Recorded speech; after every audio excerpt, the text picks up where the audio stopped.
Hello, fellow Mech Warriors, Mage Leader here, and something has definitely happened here. I apologize for my voice. I am sick yet again for what feels like the 5 millionth time this year. I'll try to keep the coughing down to a minimum. I wasn't going to make anything this week. Just going to wait until my voice was fixed. But this just popped up in my YouTube recommends. A video by Professor Otaku, who I have watched before. You'll notice it's at 52 views. This is fresh. This is right off the presses. It's called Western Mechs Suck Anime Editorial. And, you know, the thumbnail has a picture of an atlas on it. So I figured I can't just let that sit there. So I'm going to plug my headphones in here, and I'm going to watch this, and we're going to take a little look and see what the professor has to say.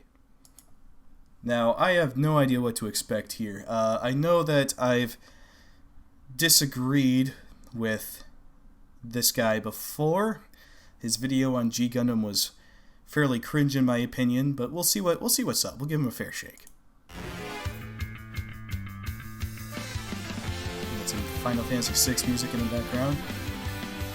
Okay, here we go. A lot of mech anime started out designed to sell toys. This is known, this is not a controversial stance, and for a long time that worked well enough. After all, when a mech design is particularly stellar, it can bring an otherwise run-of-the-mill show up to the limelight. Sure. Even if a show is kind of whatever story-wise, if you hit the mark with a lead design, then you can recoup a lot of the costs with good toy sales and the ever-important optics. This can lead to series living perhaps well beyond their expiration date for whatever reason that may be. Yep. And that's how we get the Kunio Okawaras and the Masame Obaris of the anime world. Mechanical designers who can be relied upon to produce mecha that can hold attention. So why have we had such a complete failure in the Western end to do the same? What is it about mecha that seems to elude American and European designers so badly? Well, I mean, he's going to have to elaborate on that a little bit. Is he pointing to, like, commercial failure of these? Because he's showing a picture of Titanfall and Battletech here, and calling those financial failures would be really a hot take, considering, you know, Battletech has had a good amount of longevity. Titanfall, particularly Titanfall 2, is beloved by lots of gamers, and like the only reason it didn't sell well was because of the launch window, and people really liked Titanfall. People love giant robots. Look at the success of like Transformers over here in the West. It's not that these things don't work over here. Let's see what else he has to say. Well, I'm going to try and shed some light on this situation and take a look at some of the times that good mech designs are simply a bridge too far for Western designers. Wait. Now, good mech designs? So wait, are you talking about like the mecha series itself or the machines? I'm confused. All right, let's keep watching. So maybe he'll explain it. It's worth noting that there are good Western mech designs out there, but the ones that are the big winners usually wear their design inspirations on their sleeves. Obviously, the Jaegers from Pacific Rim are heavily inspired by the super robots of the 70s. The Voltron reboot, cribbing from the original design, didn't change the design nearly at all because they knew they had something good on their hands and just reworked it. There are dozens of board games that are mech-focused, but they're all emulating the style set down by mech anime that came before it. It's not like we don't have a long history of heavily armored knights to draw from, inspiration-wise, or stylish angular muscle cars from the 60s and 70s. And have you taken a look at BattleTech lately? Like, have you seen how like the fucking Black Knight, dude? It's called the Black Knight. It looks like a knight. Like, for real though. All right, let's keep going. Yet here we are. I have a few theories on why this is an issue, but okay, I'm gonna kind of disagree with his point there. Yeah, a lot of stuff has drawn inspiration from Japanimation, but like muscle cars to base robot designs off of, dude, fucking Transformers, man. They literally turn into those things. What is he on about? I am all right. How many subscribers does this guy have? 10,000. All right. This is like his second channel as well. This guy's been around for a while, and He's done some videos on various mecha anime that I watched back when I was a weeb. So I have seen him around a little bit. I'm very he's not making a whole lot of sense here, not a whole lot of coherency. So he starts off by saying that mecha doesn't perform very well over here in the West, which is objectively untrue, and then says that the mech designs suck, which again, that's subjective at the best of times. And then like, oh, but they're not based off of like knights in shining armor over here or muscle cars, and it's like, and then he's cherry picked some examples of what Western mecha is. I mean, I don't even count Voltron as Western because it's literally just an anime. But you could pull a bunch of original Western content out, and yes, a lot of it does call back to Japan. But I didn't find that Pacific Rim particularly did that. Maybe with a couple of its machines, but again, that's kind of a subjective thing. All right, let's keep going. Keep going. Let's talk about a couple of brilliantly awful examples of Western mecha that just didn't land. Let's look first at the AMP and the APU suits from Avatar and the Matrix. What? Didn't land? Dude, people love these things. I particularly love... There are a lot of people that will say this is the coolest part of the entire movie when it comes to Avatar. Is the big robots. Like, yeah, maybe the merchandising wasn't huge, but, I mean, like, Avatar isn't really a kids' movie, and kids aren't probably going to be wanting to buy a bunch of toys from Avatar. I know there were a lot of kids that went to see it, but I think the movie was PG-13. It was geared toward a more adult audience. So, yeah, the merchandising wasn't going to be as huge. But, like, what constitutes a failure here? These are some of the least unpalatable mechs on the list because for all their enormous flaws, there at least is a little bit of thought put into them. The APU weapon systems have... Okay, so this is just his subjective opinion on the mech design. So he doesn't like the mech design, therefore mech design is bad. This isn't a matter of the West doesn't make good mechs. It's a matter of the West doesn't make mechs that I like. Okay, well... Would have been nice if you came out and said that at the beginning to avoid any, impression that you're trying to make objective statements, but, we'll let it slide this one time. Clear reloading mechanisms. They're very utilitarian and look like they've been reassembled from what they've got on hand. Same with the Prawn exosuit in District 9. Not terrible, but they're also conveying world building with their designs. I think the AMP suit is also conveying some world building with its design, but it's more like James Cameron remembered how cool people thought the power loader was and basically just strapped a gun on it. I mean, an industrial lifter that you've put a gun on makes perfect sense as far as I'm concerned. If you got the equipment for doing heavy lifting and walking over dangerous terrain or keeping a pilot isolated from potentially hazardous surroundings, then yeah, you put a gun on it. Let's go to... I mean, what is a tank if not essentially a tractor with an armored box around it and some guns strapped to it? Like, look at the early tanks of World War I, and that's essentially what they were. I mean, they brought tractor companies in to help design the damn things. Like, how is this a bad mech design? Of course, like, that's what you'd expect a mech to be. That's the biggest issue with these two designs, though. They're trying to mimic the power loader from Aliens. Of course they are. Of course they are. It makes sense. It's a logical progression of what you'd find this technology to be. Like, we see this even around today. Like, you have those sort of exoskeleton suits that people wear with powered limbs to help them lift heavier things or to work overhead for longer periods of time. And anytime you get a new technology, if it hasn't already been invented specifically for the military, if a technology gets invented for the private sector, it immediately goes into military applications if it can be done. I mean, look at aircraft. Aircraft started out with, or powered aircraft at least started out with the Wright brothers, just trying to get into the air and give man the ability to fly. And in their lifetime, immediately, the military comes up to them and says, hey, we want to use these things to drop bombs on enemy positions. Anytime there's an advancement in technology, they want to put guns on it and give it to soldiers. That's how this works. So this is a perfectly sensible and, in my opinion, very cool-looking design. The power loader was a piece of industrial equipment that got used as a weapon in a crisis, not something that's supposed to be in combat. All right.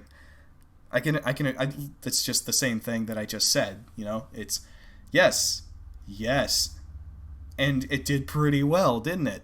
Because it allows a human to go beyond their physical limitations and do more impressive things.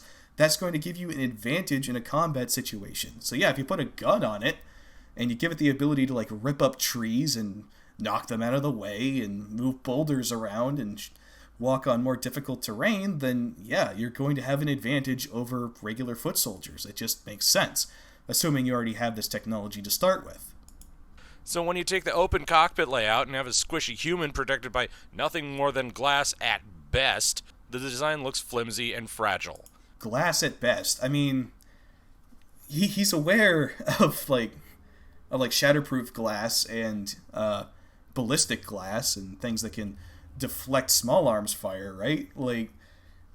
This thing, maybe it's not meant for frontline combat. It could be a scouting unit, but again, the pilot is he's more vulnerable than he might be in something like a tank, but he's also got a greater field of visibility. This isn't like Vietnam, where they're just strapping plastic bubbles onto Huey helicopters. They've learned their lesson from that, but it doesn't automatically mean that the design is crap. There have been plenty of military vehicles that have had exposed operators before, and they're, it's the future as well. Who's to say that they haven't taken the Star Trek route and got something like transparent aluminum or titanium or whatever it was that they were using there? Who's to say that they don't have transparent steel or something to that effect? What makes you assume that it's just regular, tempered glass? What in the world, dude? At least when 40K did something similar, their pilot is a superhuman wearing 6 inches of power armor on all sides. Now you can contrast this with the Marauder suits from Starship Troopers, which in their various iterations... Do not shit on the Starship Troopers power armor. Don't you fucking dare. Across a few different media, are fully enclosed and look intimidating. Maybe they're not the most visually stimulating, but they're good enough for government work. Tish. Consider also that these are military weapons. Military weapons in the United States are always very much front and center, and they are always somewhat boring to look at. They took a little bit too... Boring to look at? My guy. My guy, have you looked at some of the stuff that we put out on the field? Boring to look... I mean, again, that's subjective. I mean, I look at an Abrams tank, and I think that's one of the coolest fucking things I've ever seen. Look at a F-22 or even an F-35. I think those things look badass. F-18, F-16. The stuff that we use is fucking cool. Where you been? Dude, it doesn't have... And again, it's a realism aspect, so it's not particularly... I guess that's what he's saying. It's hard to tell where his thoughts are going because he's kind of bouncing all over the place, but I think he's saying that the Starship Troopers design is fine because it's boring, which is what actual military designs are. I don't agree. I think both of them look pretty damn cool. But that's a subjective thing, and he's just kind of voicing this like it's fact. He's not saying it's his opinion anywhere. Too much from the idea of a walking tank. In a lot of these cases, that is the biggest problem. But speaking of Space Marines and Starship Troopers... Yeah, I mean, I'll agree that I think that the walking tank concept, like the ATTE from Star Wars and the quad mechs from Battletech, I've always thought they were kind of dumb. It's you're already on kind of shaky ground, realistically speaking, when you have a walking battle mech. But it gets even worse when you're on a quad and you're low to the ground and it's okay, why isn't this thing just on treads? It would be so much easier if it was just on treads. I get that. It's definitely more pronounced with these sorts of designs here. And military sci-fi and all that. Warhammer 40k has a lot of mechs in it, and some of them are even good. Up until they reach a certain size range, apparently, and it drops off precipitously. The one I find most odious is the Reaver Titan, but there are some really, really derpy looking faces for the other Imperial Knights. Hold on. So wait, you don't... Again, this is subjective opinion here. So you don't like the design of a Reaver Titan. What does it even look like?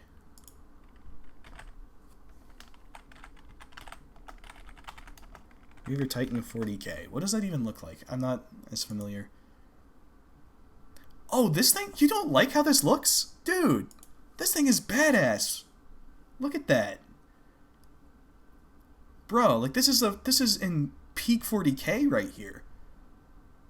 It looks like a monster, dude. Like it looks like something that would haunt your nightmares, and kind of, like you get the chaos version here with the fucking teeth and everything.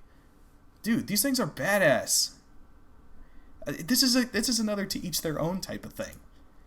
But again, I mean, he says it's the one that he finds odious. I suppose that's fair enough, but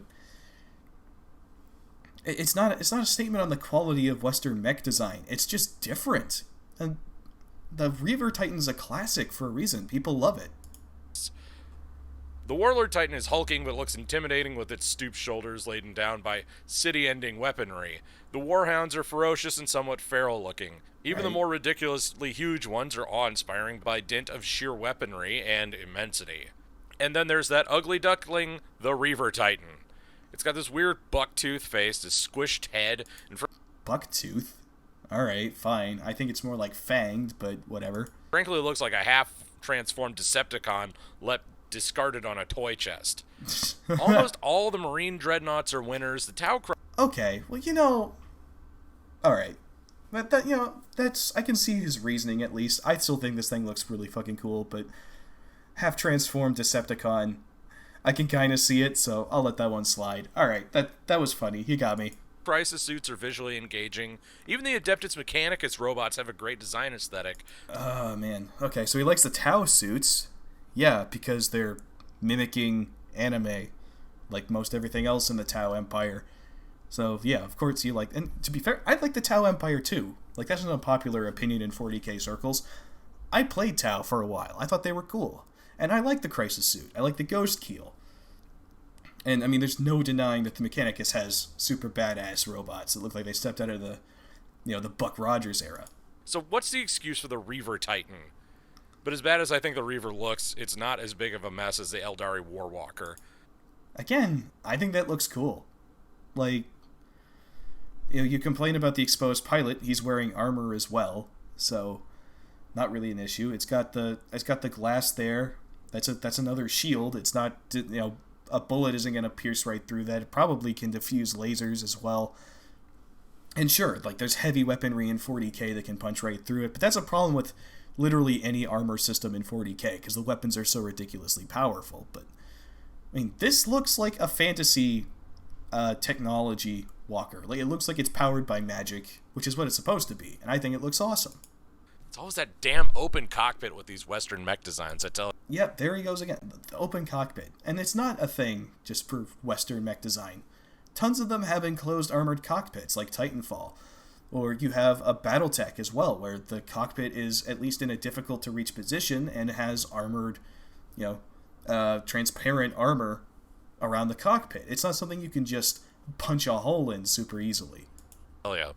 And don't get me started on actually building the fucking things. That's a goddamn nightmare. Okay, that's fair. But to be fair, back to it, these are old plastics, and they were never... They didn't quite have their thing together yet. The Eldar have needed a big update for a long time. People know that. The Eldari version of the Imperial Guard Sentinel, I think the Sentinel is a much better mech, hands down. Or foot down, because neither of them have arms, but the point stands. And right. While I'm on the subject of miniature games featuring mecha, I'd be remiss not to bring up games like Cav and Battletech. Cav, which is short for Combat Assault Vehicle, is a bit less well-known mech game, but it has its share of absolutely banger designs, and the minis are cheap as chips. They're also substantially larger game pieces than Battletech has, and... So, are these... I'm guessing these are the best quality images he can find, because yikes, that pixelation. I mean, I get it. Sometimes that's the best you can find. I've used pixelated images in my videos too, but I always try to find something high res. So, maybe that's the best you could pull off, but Jesus. Come apart for easier painting. However, for every absolute banger in the Cav line, there is a big brick with some guns strapped to it, which is kind of disappointing and one of the primary complaints I have about their designs. I get it, they're walking tanks, but don't be so damn literal about it. Oh, what's the alternative? Do you want them to look like, spindly little things? The whole appeal is the big bulky nature of it, and people like that. Just because it's not what you like doesn't mean that it's not good. It's a more practical, functional design as opposed to, your space ninja bullshit that you get out of something like Gundam. And that's fine for what Gundam is trying to do, but it's not. These are not apples and oranges, dude. It's what that is. Like, you're trying to compare two things that are not equivalent to each other. But if Cav has this as a minor quibble, Battletech has this in spades. Oh boy. For every Timberwolf and Atlas, there's some sort of slouched over, stubby arm piece of shit. They miss the mark in a very, very special way. Oh boy. Oh boy. Oh boy. That actually hurts my brain a little bit. Okay. I'll be honest. I mean, he's showing a picture of a clan mech here. Fire Moth, is that it? I'm not as familiar with clan mechs because I don't use them all that much. I think that's... Hold on, let me... I think that's what that is. Yes, it is. Yeah, that's the Fire Moth. And, I get it. This thing... I look at this thing and, like, why does it even have hands? And, yeah, not every design in Battletech is a winner. But, like, this is not typical of Battletech design. There's a bunch of different things, and that's the appeal of. There's something for everyone in this lineup. Like I've got. Oh man. Like, take a look at the Summoner, dude. Like, this is one of those bricks on legs with arms that he's talking about. But like, look at it. It's bristling with weapons from every conceivable place. This is a cool looking mech. It struts out there with its big beefy legs and its massive weapons, and it just blows everything up around it. It's fucking cool. And I know that's my opinion, but the antithesis to what I'm saying is also just an opinion. This is all a matter of personal taste. There's nothing here that is objectively of lower quality than anything you see in anime. Hell, a ton of stuff in Battletech is from anime. They ripped off a bunch of designs wholesale from it. He's probably going to mention that up as a negative point. But, like, there's plenty of designs that are original to Battletech as well. And, I like the big bricks. I like the humanoid mechs as much as anybody, but fuck, dude, my favorite mech of all time is the Stalker. The walking butt plug with missiles on it. I fucking love this thing. It's a little derpy, sure, but there's something about the simplicity of it. How this massive, ugly thing just walks out there and then it blows up everything around it that just tickles my pickle, I can't get enough of it. I think it's great. So, to come in and be like, yeah, Western stuff sucks, and then just be like, I don't like it, it's not any statement about the quality of Western mech designs. And, like, he starts this up, like it's going to be a statement about the mecha genre as a whole. Something, you could talk about writing standards and whatnot. This is what I was expecting going in. I wasn't expecting to just be like, yeah, I don't like the designs of the machines, therefore bad. But here we are, doing exactly that. Let's go back and keep... Oh, it's only going to get worse from here, is it? Catalyst Games just quite hasn't gotten how to revamp some of these chonky clonkers. Are you kidding, dude? Look at how good the guillotine looks. Dude, like, the mongoose? These are incredible. I forget what this one's called, but, like, you got the crab here. These are cool. They're not anime-esque. These are original designs, I'm pretty sure all of them are, from Catalyst, or from FASA, rather, back in the day. And... yeah, these are simple, machines built to go into combat. And so they're not trying to be some sort of incredible art form here. Granted, there are some battle mechs that do that, but for the most part, these are utilitarian things. They aren't supposed to be elegant. They're just machines that do their job like any other piece of military hardware. That's the appeal of Battletech. That's why so many people prefer it over other things, because it treats the mechs like you would expect a military to actually treat these things. It's about as real robot as it gets. And, he claims that he's a fan of real robots, like the earlier Gundam shows and Macross and things like that. He likes real robot stuff.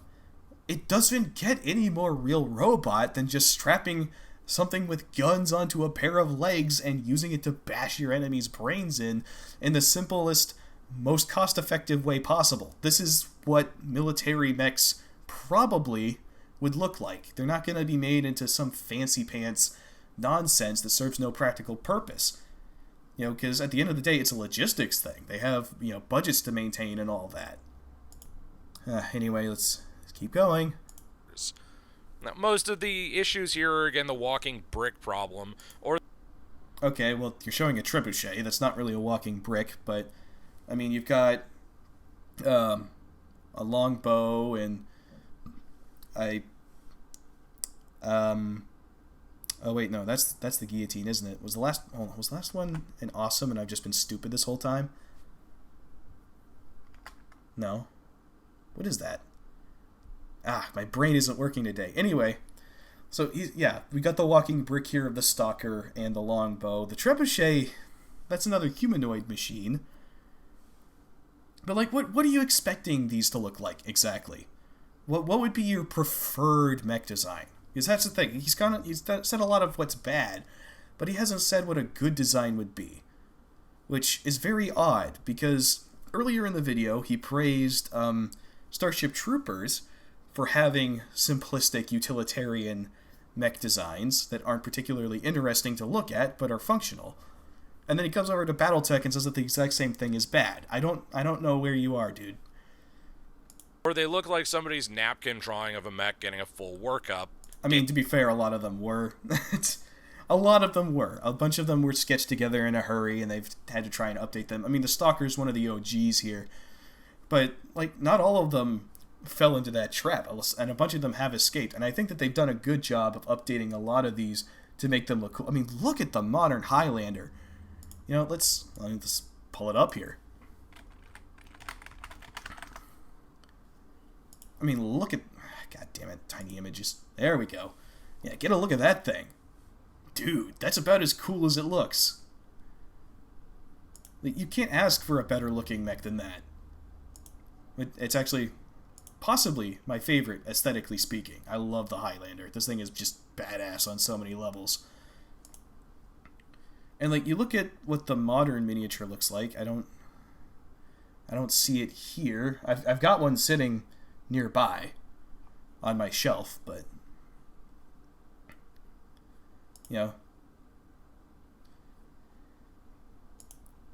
I've lost my train of thought here just because it's so mind-boggling what he's on about. But early line art. Let's see if I can find a picture of what it used to look like. Yeah, that's what it used to look like. And a lot of mechs are someone's napkin drawing that they just kind of threw together. God's sake, what the fuck was this supposed to be? But it was a lower budget, small time type of thing that became a big deal. So you take something like that's what the Javelin used to look like, and then you look at it now. All right, where's the modern one? It's night and day. And they've done some updates that have been pretty cool looking as well. You'd get this in a 3D space. That's an older miniature, and it's, it looks like it came out of the 1980s, but it looks a damn sight better than whatever this thing is supposed to be. And they've updated it as it goes along to try and make it look better, and they've improved these in a lot of ways. Yeah, there are a lot of guys that don't like this more modern look to it, but you can take these old designs and make them look cool. And again, it's all subjective. It's all subjective. Damn the consequences. This is compounded by the art being from across several decades and not all the designs getting updated visuals. So we get gorgeous reworks right next. Oh my god, no. No. You did not just pull out a Project Phoenix picture as a gorgeous rework. Oh, my brain. Oh, it hurts. I've been talking for 30 minutes about a 10-minute video, but I should really make more progress. No! Look at this fucking gun, dude! Look at it! It's like this just block of nothing with this fake hammer on the back to make it look revolver-ish, and just... It doesn't need to be there. It could just be built into the arm itself. It doesn't have to be this stupid extra hinge here, adding more weight and complexity to the design. You got the simple lasers here, that's fine. And then, like, what is this head? Where's the pilot looking out of? One eye, the other? This is a smaller mech, I believe, and he would be sitting probably in the middle here. And so his vision is obstructed by this stupid nose piece here that doesn't need to be there. What mech even is this? Is that the Stinger? Is that the Stinger? Hold on. Is that the Stinger or the Wasp?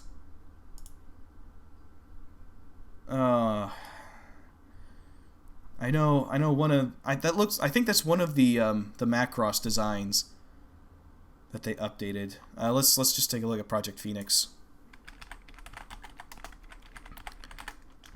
This is why the video is being so long. I keep looking up stuff like this.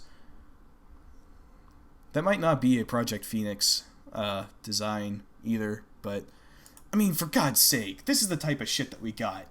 You took something that was, pulled out of Macross. This whole project was done specifically to avoid copyright issues with Harmony Gold, which I'm sure Professor Otaku has no love for Harmony Gold, given that he's a Macross fan in the U.S., or, I mean, possibly not the U.S. I don't know where he's from, but, you got this gorgeous design from Macross getting converted pretty much one-to-one over, and then they redesign it into this monstrosity. Project Phoenix was a disaster.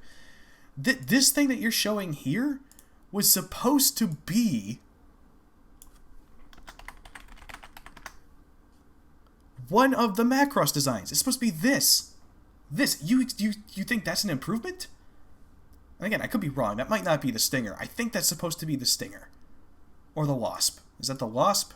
Because there were a bunch of the Valkyries that got brought over. No, the Wasp is the one with...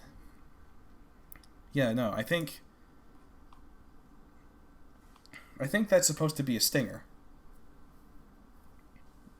It's like, that's not an improvement, dude. That's not a gorgeous original design. It's an outright detriment. Next to Cletus the Assassin mech, and it's... I mean, the Assassin is a little derpy, to be fair. Stupid nubby arms. Nubby arms. Dude, there's no reason for a battle mech to have manipulators unless it's purpose built to be picking things up or engaging in melee combat. An arm is a weapon mount, and so they remove out the middleman and just put a weapon on the arm joint. That's all you need. It's basically like the main cannon on a tank. There's nothing wrong with a stubby arm. And again, you praise Starship Troopers, which has the same thing in a lot of its variants, so I don't know what you're on about.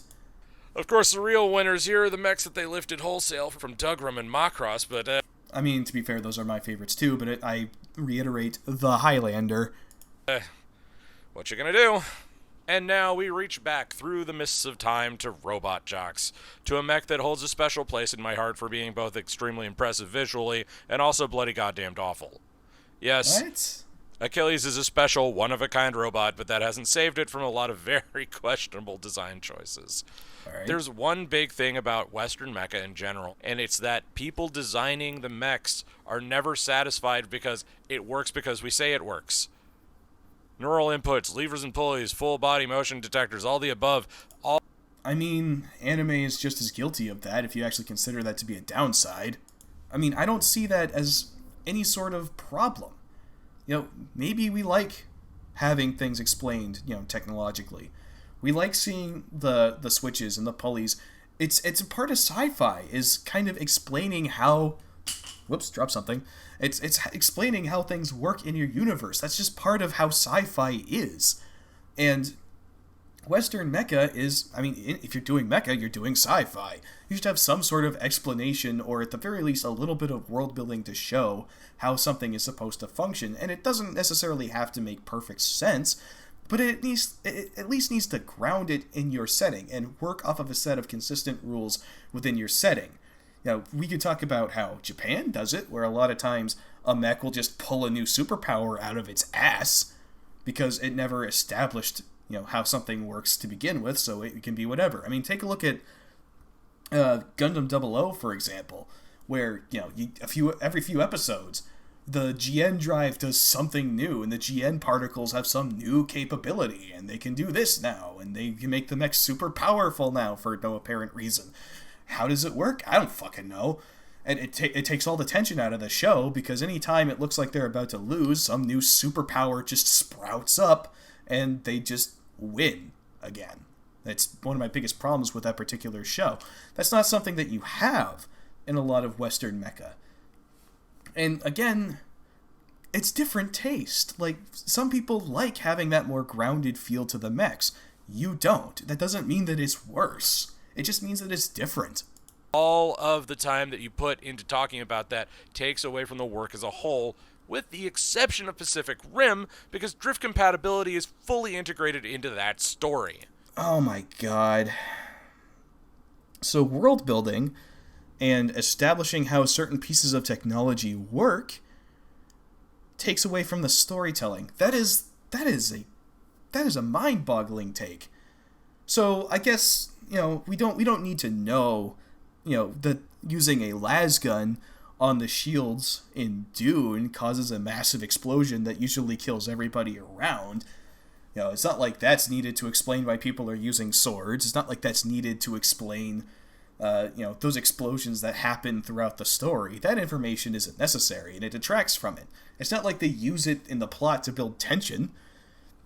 I mean, for God's sake, when you know how these things work and how they function, it can be used later on. Like, for example, if you know about something like case and ammo explosions, and how ammo feed systems work in a battle mech and battletech, you see this a lot of times in the novels, you know that taking a hit to that part of your mech is dangerous because it can blow off a huge portion of your machine and you can lose capabilities. It can be used to build tension in the fights. It can be used as a plot device, as something to punctuate moments of intense action to give it greater depth. You have a better understanding of what's happening in the fight, again, as opposed to just things with poorly defined powers slapping at each other, and then at the end of it, somebody wins because reasons? And you see this a lot of the time in Gundam, where they'll maybe have a couple of well-defined powers here and there, things that make total sense, and then somebody will just do something that's absolutely bonkers, or they'll get a second wind, and the dramatic music will start playing, and they'll have a flashback to something that their dad said or whatever, and then that magically just makes their machine suddenly able to do all kinds of crazy stuff, and they win the fight at the last minute. And again, that's not necessarily a bad thing. It's a different taste, but I find that a lot less compelling than knowing the limitations of your machine, you, the audience, knowing exactly what that machine can do, what the problems it can run into are, and then when those problems arise, how the characters deal with it, how they work around it, and whether or not those ultimately lead to somebody's downfall. This idea that providing more detail about how these things work is some sort of baggage that it has to deal with is just stupid. And I'm not trying to be a dick about this, but that is just a mind-boggling take, and I don't know how you keep that in your brain. In this case, Achilles again has a big open cockpit with a giant motion capture system that seems to work in slow motion, and the interior has crippled at least one mech jockey because he fell on it badly and broke his spine.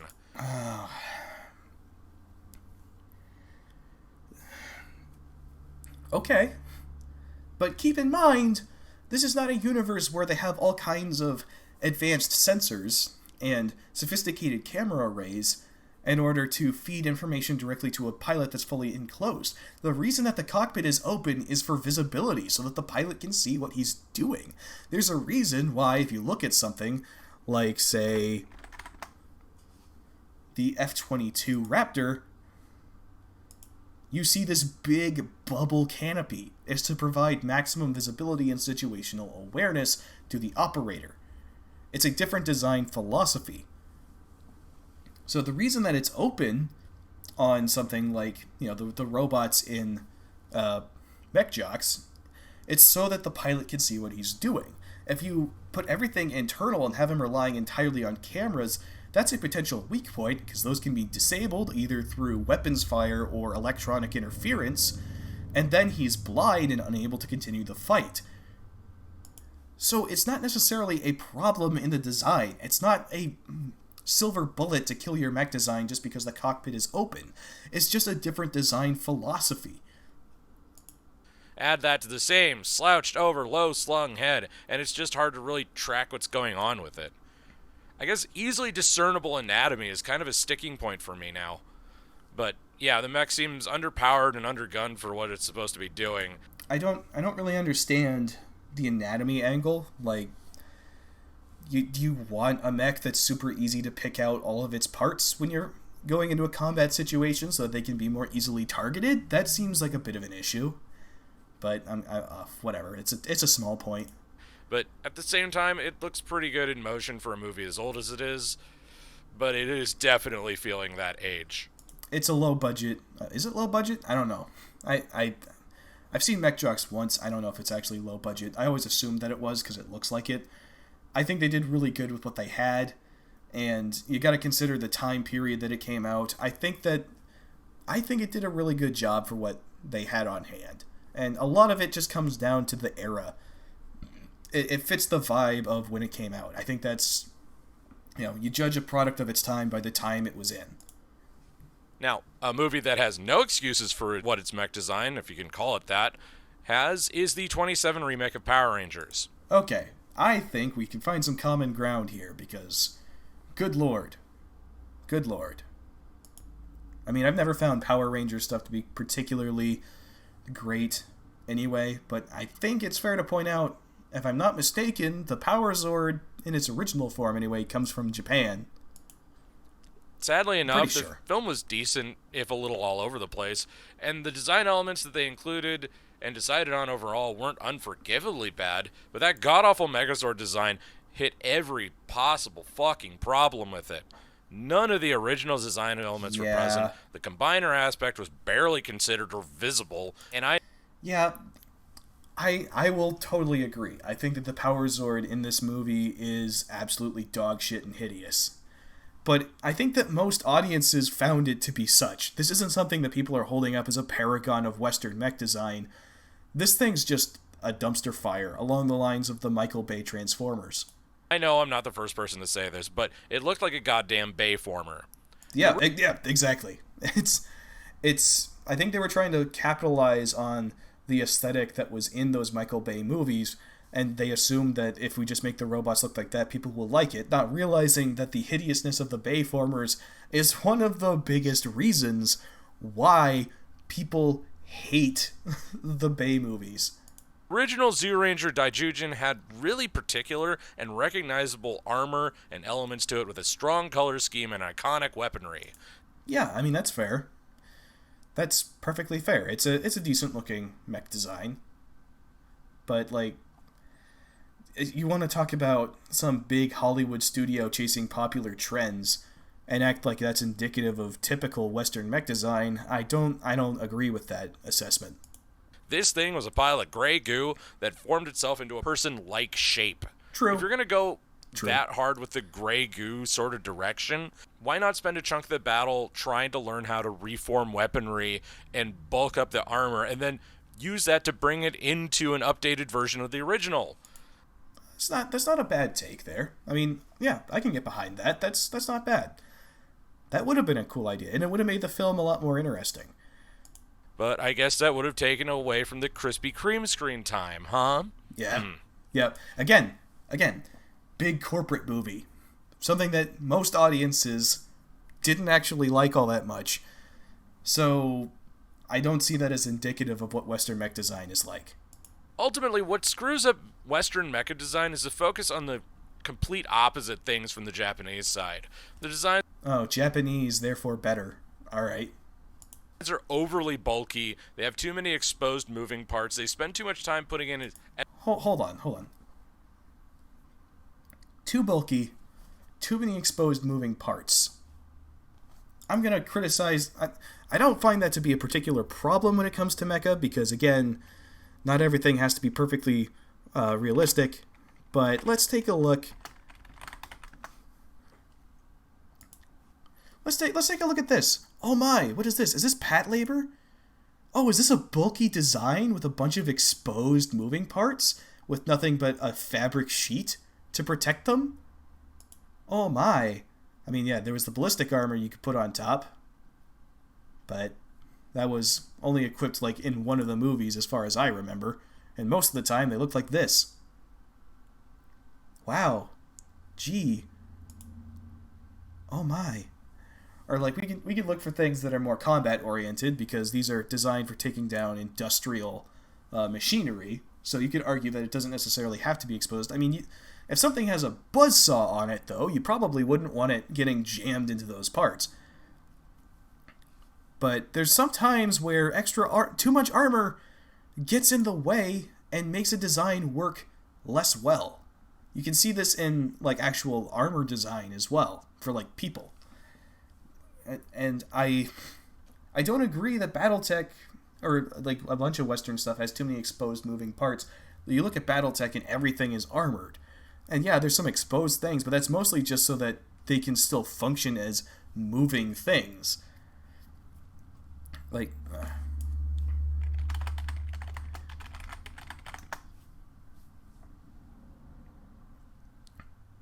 you could see things like this. Like, how is that not exposed moving parts? This is a Japanese design, for those of you who couldn't tell instantly. And yeah, this is one of the ones that BattleTech copied wholesale. They did a bunch of these, actually. But, like, yeah, exposed moving parts. And sure, this is a transforming machine, sure. But let's... Like, mechs have exposed moving parts. It's not uncommon in the genre anywhere. And I mean, this is like one of the quintessential Japanese mecha. And just, I mean, he showed his hand pretty clearly there, where it's like the Japanese just do it better because it's Japanese. So, yeah, just it's not a valid point. As little color as possible, and as little color as possible. Here we go again. No, I don't want the wasp. Let's take a look at some of the images here. As little color as possible. Like, have you seen some of the paint schemes from around the inner sphere? I mean, there is tons of color on offer here. Like the bright greens and yellows, the blues. Like, fuck, the Steiner paint scheme? It's bright yellow, white, and vibrant blue. And yeah, a lot of people just paint their mechs with sort of a camo color.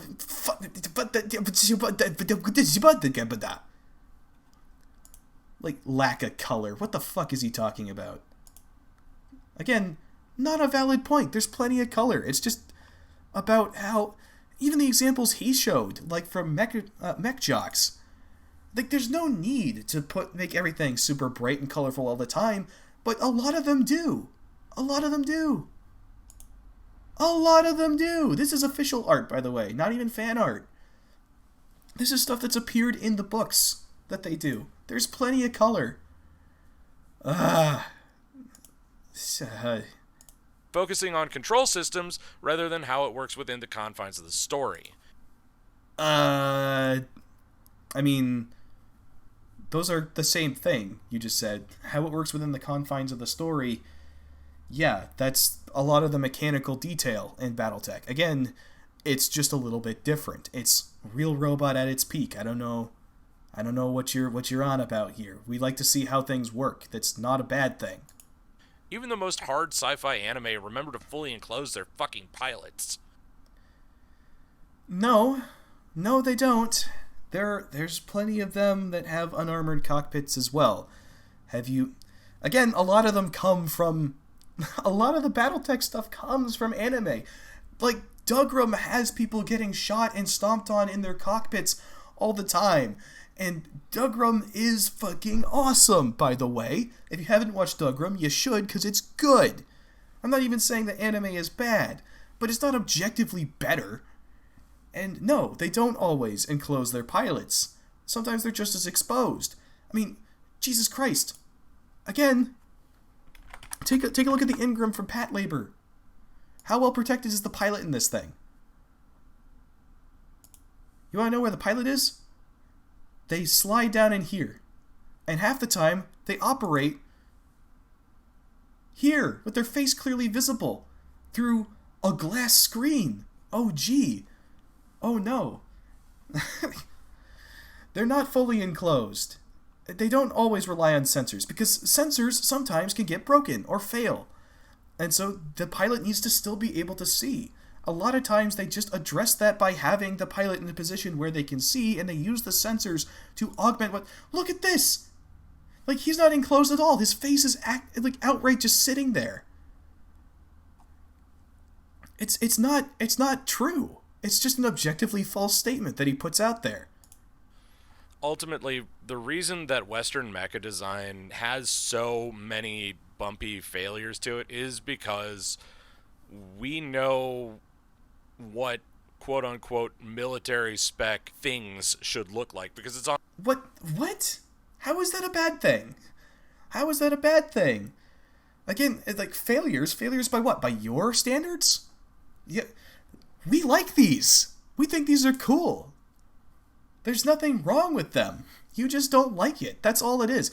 Bumpy failures. You talk like everybody's going to agree with you. They were built specifically to look like these real things, and that's why we like them. That's why we like them. This isn't complicated. Looking realistic doesn't make it worse. On our screens all the time.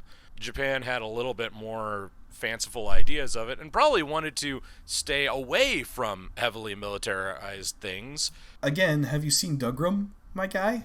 Like, there's plenty of real robot stuff in Japan where they're designed to look realistic and chunky.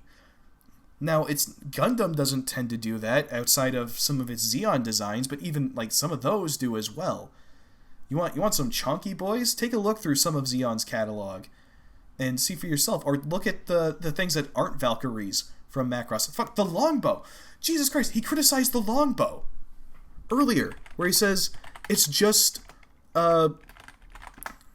it's just a block with weapons on it. The longbow comes from Macross. It's a Macross design that was lifted wholesale from Macross. It's the Archer as well. Like, these are unseen mechs. These come directly from Macross. It's like he's saying things that are just outright not true again. Because it didn't really feel good in the 70s and 80s to kind of have all that stuff in your I've addressed face. this already. They weren't bogged down by having the biggest military on the planet. That's just straight up not true. And the idea that Japan is like anti-militaristic because they don't have their own military. Have you seen how hard they plug the JSDF in a lot of their anime? Like stuff like I think Steins Gate or something, or just Gate. I forget what it's called, but like or Aldnoah Zero. Like, you get these anime where the JSDF is the only force in the world that can stop whatever the current bad guy thing is. Like, they're pretty proud of their little militaristic group over there. And, maybe that wasn't always the case. Maybe he might know more about Japanese history than I do. But, again, the anime from the time doesn't really support that. There's plenty of, militarily realistic stuff from that era, like Votoms, and again, Dougram. And Dougram was kind of a big deal when it came out. It's not as well known now, but it was a big deal when it came out.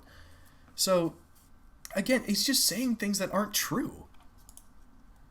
So, if we can shake that idea off, maybe Westerners will be able to come up with mecha designs that feel not cribbed from Japan, but not just some giant camouflage box either. They already have. They already have, dude. And you can see a lot of it in a bunch of the stuff that already exists. I mean, fuck, I'll pull. Now, you probably won't like this, but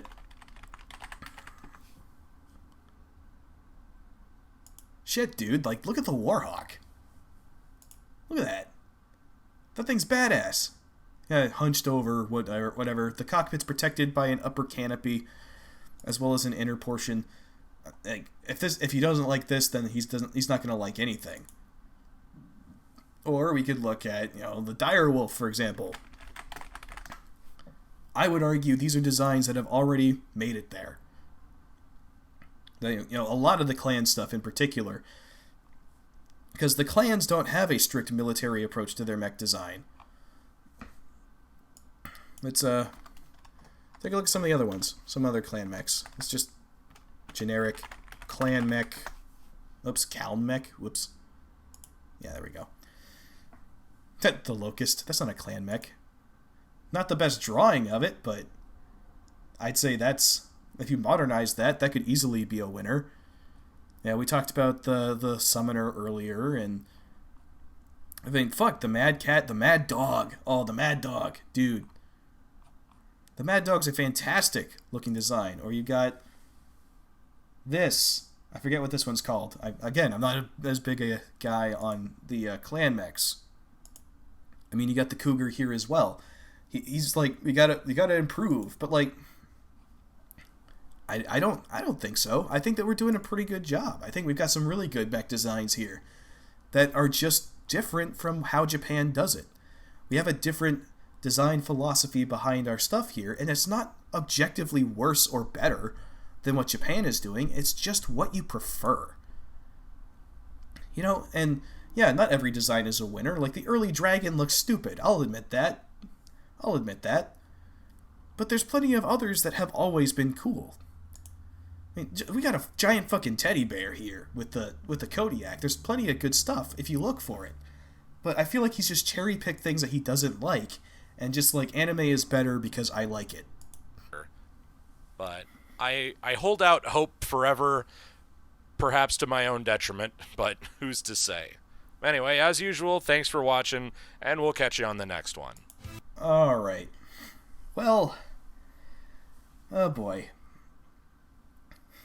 I've managed to turn a 10-minute video into an hour-long rant, and, maybe that's a little bit embarrassing. Actually, it is a little bit embarrassing. But you know what? This was painful to watch, man. Like, it's just a string of opinions presented as fact, and then the actual things that he presents as fact, to present them as fact, are just outright untrue most of the time. And it's pure silliness. It's just a guy being like, I like anime, and therefore their designs are better. He clearly doesn't have a whole lot of experience with other franchises. He's stated that he likes another tabletop game better than BattleTech because the minis are easier to paint. He looks like he may have some experience with 40K. His knowledge of BattleTech is, I can see it's fairly limited. And I thought this was going to be like a thing about, I guess the title says Western Mechs, not Western Mecha, like I originally thought. I thought it was going to be a video about, why Japan does better mecha writing than the West does. But no, it's purely a subjective thing of, like, I don't like Western mechs. And you know what? That's fine. You don't have to. But don't go around being all like, yeah, it sucks, here's why, and then just list off things that are either completely subjective or outright untrue. It's disingenuous. So, yeah, I've watched this guy a few times, and like, I don't need anybody to go and harass this guy. I mean, he's bigger than I am, and So it's not like anybody could really make a dent anyway, if I did want that to happen. Mostly just don't be dicks. But, geez, this one was rough. This one was very rough. And I gotta say, I respectfully disagree with virtually everything that he said. Like, the only thing I agreed with was that the Power Rangers movie was terrible, and that the Megazord looked like shit. But I think everybody who's ever looked at that thing has said, yeah, that looks like shit. So, not really the most valid of points. But we got through it. We survived. Or at least I hope you guys did too. And hopefully I'll be back to making my regular content. I saw this. I couldn't pass it up. That title sucked me in. So congratulations on the clickbait, Professor Otaku. You definitely baited me in. Okay. Look at the description. Western Mecha don't suck that much, but they are a little weird. Clickbaity titles, clickbaity, but there does seem to be a failure to really capitalize on mech designs. Don't look clunky, clanky things. Feel as cool. Okay, so he's still presenting his opinion like it's just the way things are. That's my biggest issue here. So, Professor, I disagree, and I sincerely hope that you get a little better at presenting your opinion as just your opinion, and leave it at that. So I wish you the best, sir. I don't wish any ill upon you, but this one hurt me a little bit. So thanks for watching, guys. Thanks for putting up with me. And until next time, this is Mage Leader, signing off.